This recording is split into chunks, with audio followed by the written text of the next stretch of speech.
Nous avons eu ce jour-là, en direct à la télévision, la naissance d'un immense champion. Un tour d'avance avec France Bleu.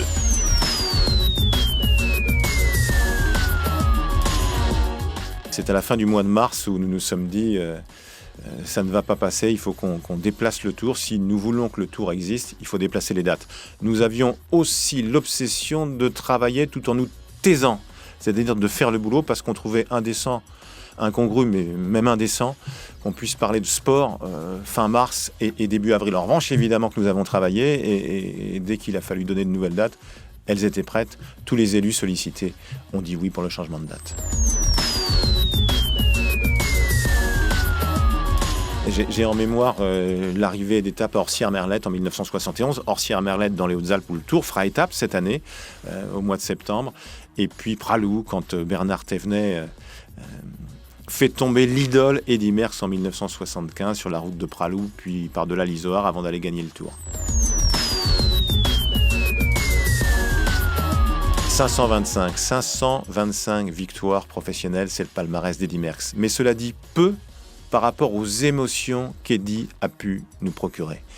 L'an dernier, nous étions à Bruxelles pour le grand départ du Tour de France. 100 ans du maillot jaune, 50 ans de la première victoire d'Eddy dans le Tour de France. Et à son passage, 50 ans après son premier succès, alors que les petits-enfants d'Eddy étaient juste là, à côté de leur grand-père, Babou, comme il l'appelle, il y avait des gens qui non seulement disaient « bravo, merci monsieur », mais qui pleuraient. Et quand la petite fille d'Eddy Merckx m'a dit « mais moi, mon Babou, c'est le plus merveilleux des grands-pères. Je sais qu'il a gagné toutes les courses, que c'est le plus grand champion de l'histoire du cyclisme, mais je n'imaginais pas ça. » Voir des gens pleurer à son passage 50 ans après sa première victoire dans le Tour, c'était quelque chose d'extraordinairement marquant, un souvenir inoubliable, indélébile. Le souvenir d'un grand monsieur, d'un immense champion qui est aussi tout simplement un homme bien. Le coureur français qui m'a le plus impressionné, c'est Bernard Hinault. On est en 1977, Bernard Hinault, le tout jeune Bernard Hinault, est en tête et il tombe dans la descente du col de Porte. Il disparaît dans le ravin. Cyril Guimard, son directeur sportif, va le rechercher, le remet sur le vélo, il repart. Cette étape arrive à la Bastille, des pentes très très raides, juste au-dessus de Grenoble. Et dans la montée, Bernard a une panne de jambes totale. Il descend de son vélo, il ne peut plus avancer. Cyril Guimard le remet dessus. Nous avons eu ce jour-là, en direct à la télévision, la naissance d'un immense champion qui est arrivé la saison suivante sur le Tour de France, qui a gagné 5 fois, qui a été champion du monde, qui a gagné les 3 grands tours et qui est, oui, bien sûr, ma référence sur le Tour de France. En vérité, quand on a le lieu du grand départ, il y a un parcours qui se dessine. On ne sait pas forcément où nous irons, mais on sait en tout cas où on ne pourra pas aller. Les gens ne voient pas forcément toujours ça. La chose la plus importante, évidemment, c'est l'aspect sportif du Tour.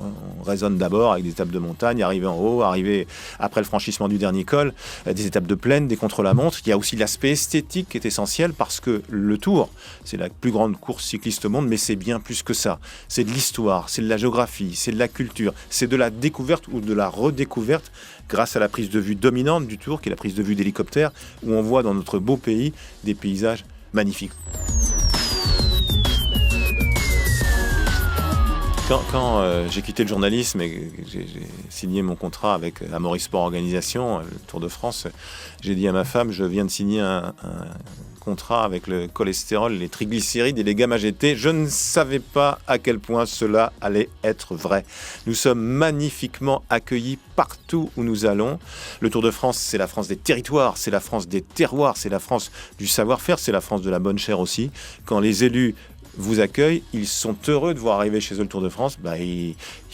Ils vous invitent à dîner. À déjeuner, c'est beaucoup plus frugal, là on est sur les routes, mais à dîner et on déguste les produits du terroir, ce que je fais avec plaisir. J'avoue un bon coup de fourchette, mais voilà, il me faut certaines périodes où je ralentis, notamment avant et après le Tour de France, pour absorber tout ça. Le Tour, c'est ma vie, d'une certaine manière. Donc le Tour, il est là tout le temps. Vous savez, quand vous vous déplacez, quand des gens vous reconnaissent, ils vous parlent du Tour. Si on va dîner quelque part avec ma femme dans les régions de France, les gens pensent que je fais une reco d'étape du Tour. Non, je peux simplement avoir envie d'aller dans un bon restaurant, dans un endroit très sympa. Donc le Tour est partout, mais ce qu'on ressent toujours, c'est beaucoup de gentillesse de la part des gens. Et puis quand on va sur les routes du Tour, une fierté incroyable à accueillir le Tour, une fierté de plus en plus grande, peut-être parce que là où dans les villages de France, il y a hélas de moins en moins d'activités, le Tour, lui, il continue à passer.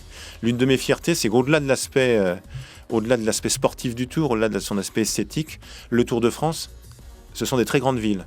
Le prochain Tour, c'est 3 des 5 plus grandes villes françaises, c'est Nice, c'est Lyon, c'est Paris. Ce sont des villes moyennes, mais ce sont aussi de tout petits villages de 300 habitants. Saran, en Corrèze et Loudanvielle dans les Hautes-Pyrénées. Le Tour, c'est ça, c'est du lien entre les gens, ce sont des sourires et c'est ô combien important, peut-être plus important que jamais en 2020. Un tour d'avance, chaque matin sur votre France Bleu.